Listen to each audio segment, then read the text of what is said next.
Dear students, today we are going to study about philosophy of history. அன்புக்கினிய மாணவர்களே, இன்று நாம் வரலாற்றின் தத்துவம் அல்லது வரலாற்றின் தத்துவவியல் என்ற தலைப்பை பற்றி பேச இருக்கின்றோம். When the philosophers began to take interest in historical studies, the concept of philosophy of history gained momentum. The philosophers felt that historians are narrating events without going into the purpose of the events, and they also felt that narrating the events without going into the purpose of the events is inadequate. They felt that human life has a purpose. If human life has a purpose, history should also have a purpose. History which talks about man's ordeals should be with a purpose, and they felt that the historian should explain the inner meaning of the events. The historian should try to bring out what is the purpose of the events, or the historian should be able to understand and narrate the force that moves the events. Historical events take place. This historical event should have some purpose, and there should also be some force that should be moving these events. So philosophy of history is about the philosophical significance of history. And to different thinkers, this meant different thing. For Saint Augustine, it was city of God. For Hegel, it was a perfect state. For Marx, it was classless society. So, philosophy of history talks about the purpose of history, the purpose of historical events, the force that moves the events. அன்புக்கினிய மாணவர்களே, இன்று நாம் வரலாற்றின் தத்துவம் அல்லது வரலாற்று தத்துவவியல் அல்லது philosophy of history என்ற விஷயத்தை பற்றி பேச இருக்கின்றோம். தத்துவவியலாளர்கள் அல்லது philosophers வரலாற்றை படிக்க நேர்ந்த போது, வரலாற்றை எழுத நேர்ந்த போது, வரலாற்றை பற்றி அவர்கள் பேச நேர்ந்த போது, தத்துவவியலாளர்கள் ஒரு விஷயத்தை உணர்ந்தார்கள்.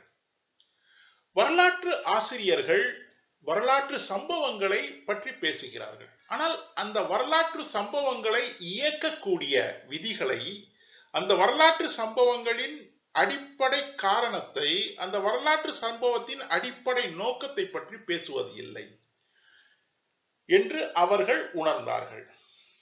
ஆக அவர்கள் சொன்னார்கள், வரலாற்று ஆசிரியர்கள் வரலாற்று சம்பவங்களை பற்றி பேசிவிட்டு அதன் நோக்கத்தையும் அதன் உள் அர்த்தத்தையும் அந்த வரலாற்று சம்பவங்களை இயக்கக்கூடிய சம்பவ விதிகளையும் அவர்கள் பேசவில்லை என்று சொன்னால் அந்த வரலாறு முழுமை அடையக்கூடியதாக இல்லை. அவர்கள் தத்துவவியலாளர்கள் மேலும் சொன்னார்கள், மனிதனின் வாழ்க்கைக்கு ஒரு பொருள் உண்டு, மனிதன் வாழக்கூடிய வாழ்க்கைக்கு ஒரு அர்த்தம் உண்டு, மனிதன் வாழுகின்ற வாழ்க்கை ஒரு குறிப்பிட்ட நோக்கோடு வாழக்கூடிய ஒரு வாழ்க்கையாக இருக்கிறது. அப்படி மனிதன் ஒரு குறிப்பிட்ட நோக்கோடு வாழுகின்றான் என்று சொன்னால் வரலாறுக்கும் ஒரு நோக்கம் உண்டு. கண்டிப்பாக வரலாறுக்கும் ஒரு நோக்கம் இருக்க வேண்டும். மனிதனின் பிரச்சனைகளை, மனிதன் சந்திக்கக்கூடிய சவால்களை, மனிதன் எதிர்கொள்ளக்கூடிய சவால்களை பற்றி வரலாறு பேசுகிறது. அந்த சவால்களுக்கு ஒரு நோக்கம் இருக்க வேண்டும், ஒரு அடிப்படை காரணம் இருக்க வேண்டும். அந்த வரலாற்று சம்பவங்களை இயக்கக்கூடிய சக்தி ஒரு குறிப்பிட்ட காரணத்திற்காக அந்த வரலாற்று சம்பவங்களை நிகழ்த்த வேண்டும். ஆக வரலாற்று ஆசிரியர்கள் வரலாற்று சம்பவங்களின் நோக்கத்தை தெளிவுபடுத்த வேண்டிய அவசியத்தில் இருக்கிறார்கள் என்று வரலாற்று ஆசிரியர்கள் சொன்னார்கள். அன்று முதல் இந்த பிலாசபி ஆஃப் ஹிஸ்டரி அல்லது வரலாற்று தத்துவம் அல்லது வரலாற்று தத்துவவியல் என்ற அடிப்படை விஷயம் மிகவும் முக்கியத்துவம்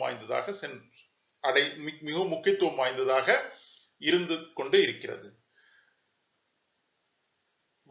வரலாற்றின் தத்துவவியல் என்பது வரலாற்று சம்பவங்களை இயக்கக்கூடிய தத்துவங்களை ஆராயக்கூடிய ஒரு விஷயமாக இருக்கிறது. இந்த வரலாற்று தத்துவவியல் ஒவ்வொரு சிந்தனையாளருக்கும் ஒவ்வொரு விதமாக மாறுகின்றது. செயின்ட் அகஸ்டின் என்று ஒரு வரலாற்று ஆசிரியர் இருந்தார். அவரை வரலாற்று தத்துவவியல் என்று நாம் கேட்டபோது அவர் சொன்னார், வரலாற்றின் தத்துவம், வரலாற்றின் நோக்கம், வரலாற்றின் பொருள், வரலாற்றின் தத்துவம் சிட்டி ஆஃப் காட் அல்லது உலகம் இறைவனுடைய கட்டுப்பாட்டில் இருக்கிறது, கட்டுப்பாட்டில் இயங்குகிறது, இறைவன் நாடுகின்ற அந்த இறைவன் ஆட்சி இந்த உலகத்தில் நிலைக்கும் என்று செயின்ட் அகஸ்டின் எழுதினார். ஹெஜல் என்ற ஒரு வரலாற்று ஆசிரியர், ஒரு தத்துவ ஞானி, அவர் எழுதினார், வரலாற்று சம்பவங்கள் நிகழ்ந்து கொண்டே இருக்கின்றன. இந்த வரலாற்று சம்பவங்களுக்கு அடிப்படை நோக்கம் என்னவென்று சொன்னால், மனிதன் தன்னை ஆட்சி செய்து கொள்ளக்கூடிய ஒரு சிறந்த அரசு, மனிதன் தன்னை நிர்வகித்துக் கொள்ளக்கூடிய ஒரு சிறந்த அரசை கண்டுபிடிப்பதற்காக இந்த வரலாற்று சம்பவங்கள் நிகழ்கின்றன என்று ஹெஜல் சொன்னார். ஆக வரலாற்றின் இறுதியில் அல்லது வரலாற்று போக்கில் வரலாற்று தேடல் எதை நோக்கி என்று சொன்னால், மனிதன் ஒரு நல்ல அரசை, தன்னை நிர்வகித்துக் கொள்ளக்கூடிய ஒரு நல்ல ஆட்சி முறையை கண்டுபிடிப்பதுதான் வரலாற்றின் நோக்கமாக இருக்கிறது. அதாவது இதுவரை உலகத்தில் இருந்திருக்கக்கூடிய வரலாற்று சம்பவங்கள் எல்லாம், வரலாறுகள் எல்லாம், மனிதர்கள் உடைய சம்பவங்கள் எல்லாம் ஒரே ஒரு விஷயத்தை நோக்கிதான், மனிதன் தன்னை ஆட்சி செய்து கொள்ளக்கூடிய ஒரு நல்ல அரசை தேடுவதற்காகத்தான்.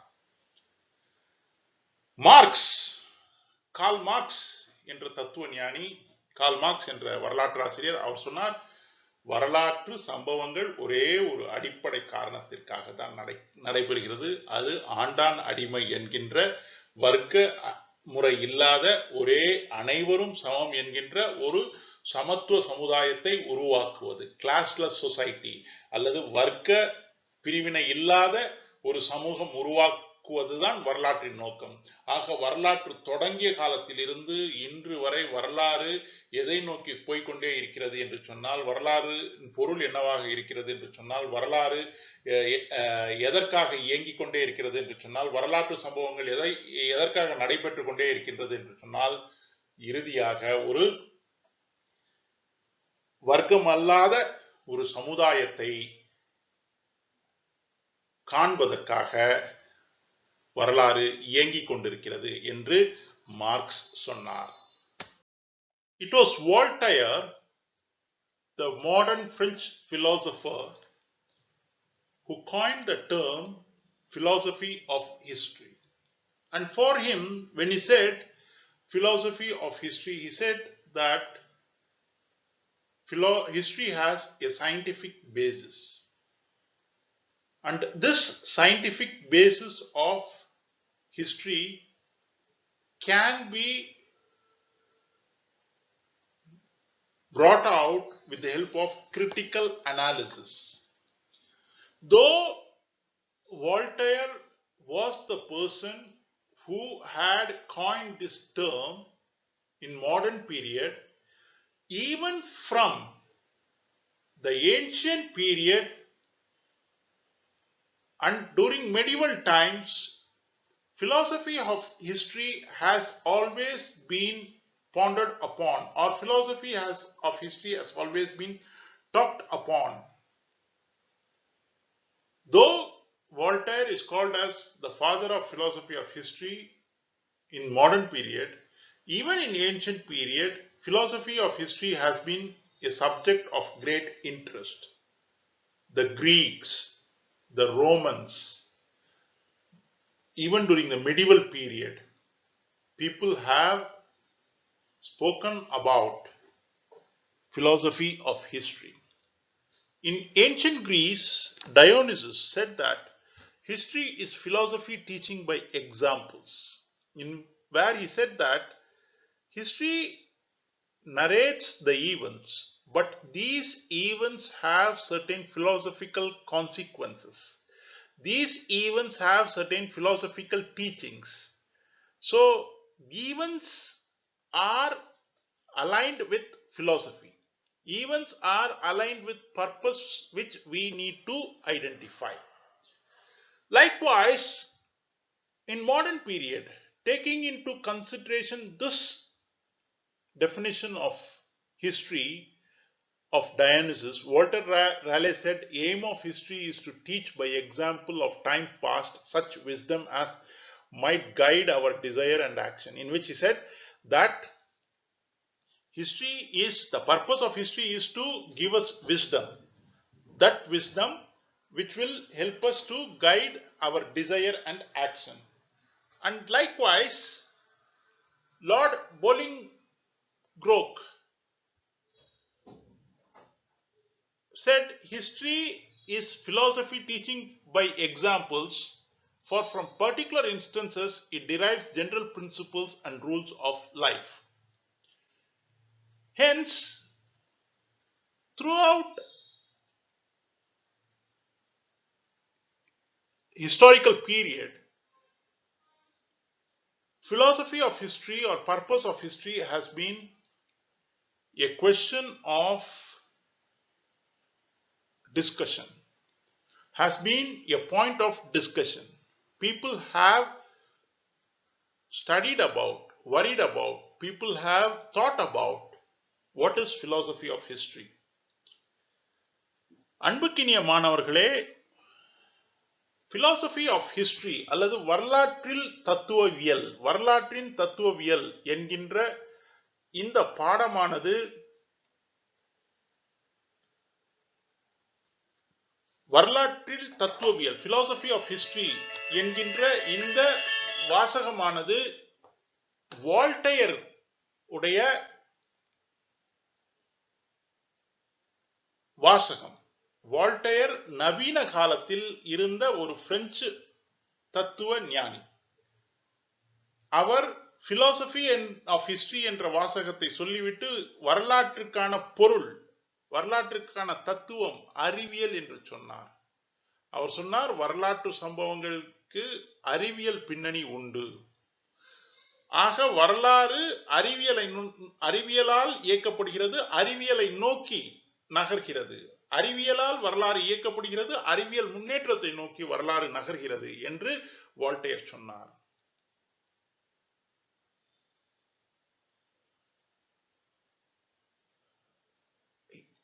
மேலும் அவர் சொன்னார், இந்த அறிவியல் நோக்கம், வரலாற்றின் அறிவியல் நோக்கமானது கிரிட்டிக்கல் அனாலிசிஸ். கிரிட்டிக்கல் அனாலிசிஸ் என்று சொன்னால் சான்றுகளை பகுத்தாய்வு செய்வது. சான்றுகளை பகுத்தாய்வு செய்து சம்பவங்களை ஏன், எதற்கு, எப்படி நடைபெற்றன என்ற கேள்விகளை எழுப்பி நாம் அந்த சம்பவங்களுக்கான காரணங்களை தேடுகின்ற போது இந்த அறிவியல் பின்னணி நமக்கு விளங்கும் என்று வால்டேர் சொன்னார். ஆக அவர்தான் philosophy of historyயின் தந்தையாக கருதப்படுகிறார். நவீன காலத்தில் வால்டேர் இந்த வாசகத்தை சொல்லி இருந்தாலும், நவீன காலத்தில் வால்டேர் இந்த philosophy of history என்ற வாசகத்தை சொல்லி இருந்தாலும், பழங்காலத்தில் இருந்தே philosophy of history அல்லது வரலாற்றின் தத்துவத்தை மனிதர்கள் தேடி இருக்கிறார்கள், வரலாற்று ஆசிரியர்கள் தேடி இருக்கிறார்கள். வரலாற்று ஆசிரியர்கள் காலந்தோறும் வரலாற்றின் பொருள் என்ன, வரலாற்றின் தத்துவம் என்ன, வரலாற்றின் கடமை என்ன, வரலாற்றின் நோக்கம் என்ன என்று வரலாற்றின் தத்துவத்தை தேடி இருக்கிறார்கள். பழங்காலத்தில் கிரேக்கர்கள், பழங்காலத்தில் ரோமானியர்கள், இடைக்கால வரலாற்று ஆசிரியர்கள், இவர்கள் எல்லோரும் வரலாற்றின் பொருளை தேடி இருக்கிறார்கள்.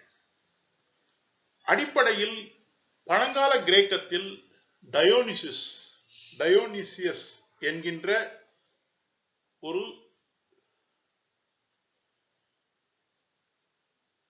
தத்துவ ஞானி, வரலாற்று ஆசிரியர், பழங்கிரேக்கத்தில் இருந்தவர். அவர் சொன்னார், வரலாறு என்பது உதாரணங்களோடு தத்துவங்களை விளக்கக்கூடிய பாடம் என்று சொன்னார். ஆக வரலாற்றுக்கும் தத்துவத்துக்கும் இருக்கக்கூடிய தொடர்பை பழங்கால கிரேக்கத்திலே டயோனிசிஸ் சொல்லியிருக்கிறார். அவர் சொன்னார், சம்பவங்களை தொகுத்து வரலாறு வழங்குகிறது. ஆனால் அந்த சம்பவங்களை தொகுத்து வழங்குகின்ற வேளையில் அது நமக்கு ஏதோ பாடங்களை சொல்லக்கூடிய, ஏதோ தத்துவங்களை சொல்லிக் கொடுக்கக்கூடிய ஒரு கடமையை ஆற்றுகிறது என்று டயோனிசிஸ் சொன்னார். வால்டர் ராலே நவீன காலத்தில் வாழ்ந்த மனிதர். டயோனிசிஸை பின்பற்றி அவரும் உறுதிப்படுத்தினார், வரலாற்றின் நோக்கமானது நமக்கு ஞானத்தை வழங்குவது, நம்முடைய செயல்பாடுகளை நாம் செவ்வென செய்து முடிப்பதற்காக நமக்கு ஞானத்தை வழங்கக்கூடிய ஒரு பாடம்தான் வரலாறு என்று வால்டர் ராலே சொன்னார். அதே போல் லார்ட் போலிங்ராக் அவர் வரலாறு என்பது உதாரணங்களோடு விளக்கக்கூடிய தத்துவம். ஏன் என்று சொன்னால் அது சில சம்பவங்களின் அடிப்படையில் சில விதிகளை உருவாக்குகிறது. அதாவது வாழ்க்கைக்கு தேவையான அடிப்படை விதிகளை நமக்கு கடந்த கால சம்பவங்களை வைத்து நமக்கு பாடமாக வழங்குகிறது என்று லார்ட் போலிங்ராக் சொன்னார். ஆக காலந்தோறும் வரலாற்றாசிரியர்களும் தத்துவவியலாளர்களும் வரலாற்றிற்கு ஒரு தத்துவம் இருக்கிறது, வரலாற்றின் தத்துவம் என்ற ஒரு விஷயம் இருக்கிறது, வரலாறு என்பது சம்பவங்களின் தொகுப்பு அல்ல, அதற்கு பின்னணியில் ஒரு மிகப்பெரிய தத்துவங்கள் அடங்கியிருக்கின்றன என்பதை காலந்தோறும் வரலாற்று ஆசிரியர்களும் தத்துவவியலாளர்களும் நமக்கு உணர்த்தி வந்திருக்கிறார்கள். The theological interpretation, or in the medieval period, the philosophy of history was theology based. This theological interpretation arose from the Jews. The Jews, they had faced a lot of suffering, and after having faced suffering, they believed that they are moving towards a final stage of liberation from misery, and this liberation will happen with the coming of divine Savior. This was an interpretation of the Jews, and this Hebrew tradition was adopted by the Christian church. When the Christian church took up the Hebrew tradition, they said the ultimate plan of history is the establishment of kingdom of God. So the Christian theology identified 3 stages in human history: the age of bliss, the age of depravity, and the age of kingdom of heaven. The age of bliss is the age where man had not committed sin. The age of depravity is the age where man had committed sin, and after. The age of kingdom of heaven is the age where man had redeemed himself from the sin. So the entire Christian theology, or according to Christian theology, the purpose of history was liberation of man from the sin, and all happenings of history being happening because of the supervision of God. So Saint Augustine, who had an influence of this tradition, depicted history as a struggle between city of God and city of Satan. So historical writing in medieval period believed that history is, or historical events are directly guided by God. The hidden plan of God influences history.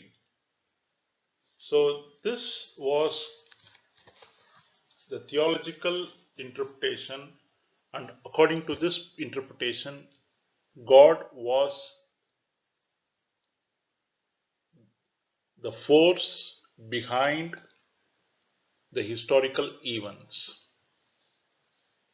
அன்புக்கினிய மாணவர்களே, நாம் வரலாற்றின் தத்துவவியலை பற்றி படித்துக் கொண்டிருக்கின்றோம். வரலாற்றின் தத்துவவியல் அப்படி என்று சொன்னால் வரலாற்றை இயக்கக்கூடிய சக்தி என்ன? வரலாற்றை இயக்கக்கூடிய சக்தி யார்? வரலாற்று சம்பவங்கள் எப்படி இயக்கப்படுகின்றன என்பதை பற்றிய ஒரு ஆய்வுதான் வரலாற்று தத்துவவியல். அந்த வரிசையில் நாம் பார்க்கின்ற வேளையில் முதலாக ஆன்மீக கோட்பாடு வந்தது. இந்த கோட்பாட்டை முதலாக முன்மொழிந்தவர்கள் யூதர்கள்.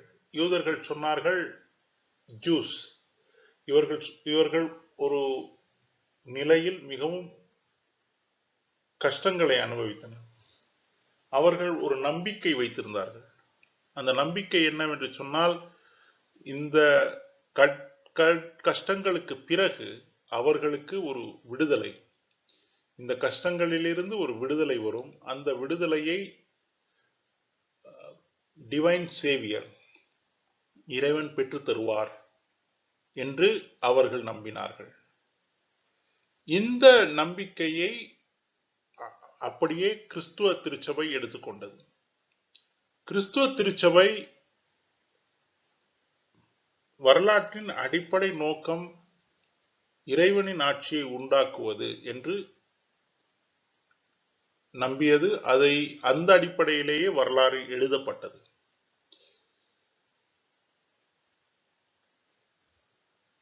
கிறிஸ்துவ திருச்சபை மனித குல வரலாறை 3 கட்டங்களாக பிரித்தது.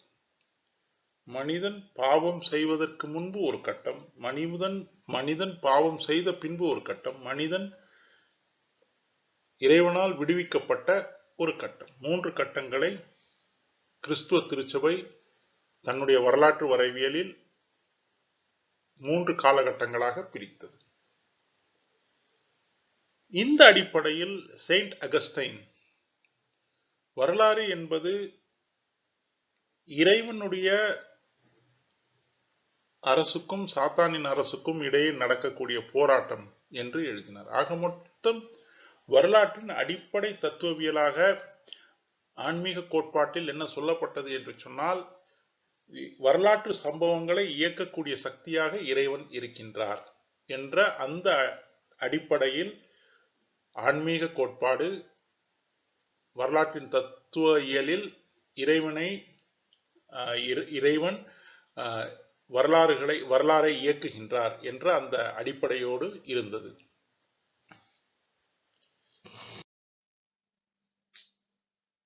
Followed by theological interpretation, there was secular interpretations. Immanuel Kant said the purpose of history, the philosophy of history, is establishment of liberal society, and in this liberal society, fortunes of individuals is less important than the fortune of society. Likewise, Hegel expounded in a lecture on philosophy of history that the philosophy of history, or the purpose of history, is establishment of a perfect state. He said the concept of universal reason, in which he said that every generation matures itself by getting the wisdom of the previous generation. So the reason which we have today is universal and not individualistic. Or, in otherwise, man has been impacted by entire human history, and whatever reason he has been achieved throughout the period. And he believed that God rules the world. Though he believed that the purpose of the society is the purpose of history is the establishment of a perfect state, he definitely believed that God um, rules the world. At the same time, he gave an importance to reason. He said that God dominates, or God rules with the help of reason. Man and his reason will be governed by God. And this is what Hegel said. And he said the interest of every individual is blended with the interest of all individuals. Likewise, certain other thinkers attributed the purpose of history or the force of history to nature. They said that nature is the moving force behind history. Then we had Auguste Comte, who said that the purpose of history is progress. As nature of things is progress, so man and his history will be very progressive. Oswald Spengler said that purpose of history is moves along as the natural law of birth, growth, decay, and death. So, like any organism, society and history will also talk about birth, then growth, then decay and death. And later came Marx and Engels, who believed that materialism was a moving force and the purpose of history was establishment of a classless society. So human history has in the past been a society which has been dominated by the rulers and the ruled, by the lords and the serfs. And there will be a stage where the society will become classless, all will be equal. And that would, the historical events or the purpose of history, the force that moves history is moving towards that end. So this is what Marx said. So அன்புக்கினிய மாணவர்களே, சமயம் சார்ந்த சிந்தனையிலிருந்து மக்கள் சமயம் சாராத சிந்தனையை நோக்கி நகர்ந்தனர். Emmanuel Gantt என்ற ஒருவர் சொன்னார், வரலாற்றின் நோக்கமானது ஒரு சுதந்திரமான சமூகத்தை உருவாக்குவதற்கு என்று. அப்படி சுதந்திரமான சமூகத்தை உருவாக்குவது என்று அவர் சொல்கின்ற வேளையில் அவர் தெளிவாக சொன்னார், வரலாறு நம்மை ஒரு சுதந்திர சமூகத்துக்கு அழைத்து செல்கிறது. அந்த சுதந்திர சமூகத்தில் ஒரு தனி மனிதனின் நன்மையை விட சமூகத்தின் நன்மை மேலானதாக இருக்கும். ஆக வரலாறு இந்த லட்சியத்தை நோக்கி நகர்கிறது என்று. ஆக வரலாற்றின் தத்துவம் ஒரு சுதந்திர சமூகத்தை உருவாக்குவது என்று அவர் இமானுவேல் காண்ட் சொன்னார். ஹெஜல் தன்னுடைய பிலாசபி ஆஃப் ஹிஸ்டரி என்கின்ற உரையை ஆற்றுகின்ற வேளையில் சொன்னார், வரலாற்றின் நோக்கமானது ஒரு நல் அரசை வழங்குவது. அந்த நல் அரசை பற்றி அவர் சொல்லுகின்ற வேளையில் சொல்கிறார், அந்த நல் அரசில் ஒரு தனி மனிதனின் நன்மை என்பது அனைத்து மனிதர்களின் நன்மையோடு இணைந்திருக்கும். ஆக தனி மனிதனின் நன்மை என்பது அனைத்து மனிதர்களின் நன்மையை நோக்கி நகரும். அல்லது அனைவரும் நலமாக அனைவரும் சுகமாக இருக்கக்கூடிய ஒரு அரசை, ஒவ்வொரு தனி மனிதனின்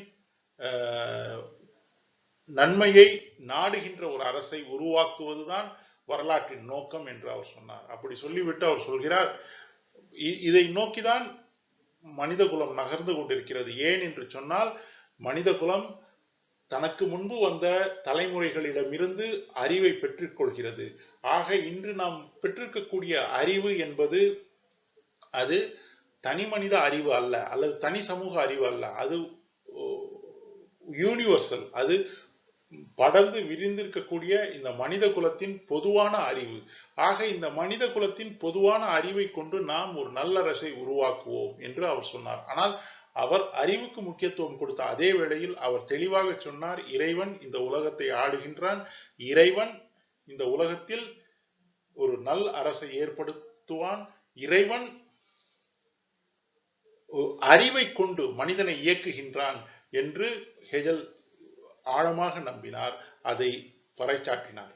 அதே போல் சில சிந்தனையாளர்கள், சமயம் சாராமல் சிந்திக்கக்கூடிய சிந்தனையாளர்கள் பலர் இயற்கையை காரணம் காட்டினார்கள். அதாவது வரலாற்று சம்பவங்களை இயக்கக்கூடிய சக்தியாக இயற்கை இருக்கிறது என்று அவர்கள் பறைசாற்றினார்கள். அகஸ்தே காம்டே சொன்னார், வரலாற்றின் நோக்கம் முன்னேற்றம் என்பது. ஏனென்று சொன்னால் எல்லா பொருட்களும், எல்லா விடயங்களும், எல்லா விஷயங்களும் முன்னேறும். முன்னேற்றம் என்பது எல்லா விஷயங்களின் அடிப்படை தன்மை, மனிதனின் அடிப்படை தன்மை, இயற்கையின் மற்ற உயிரினங்களின் அடிப்படை தன்மை, உலகத்தின் அடிப்படை தன்மை.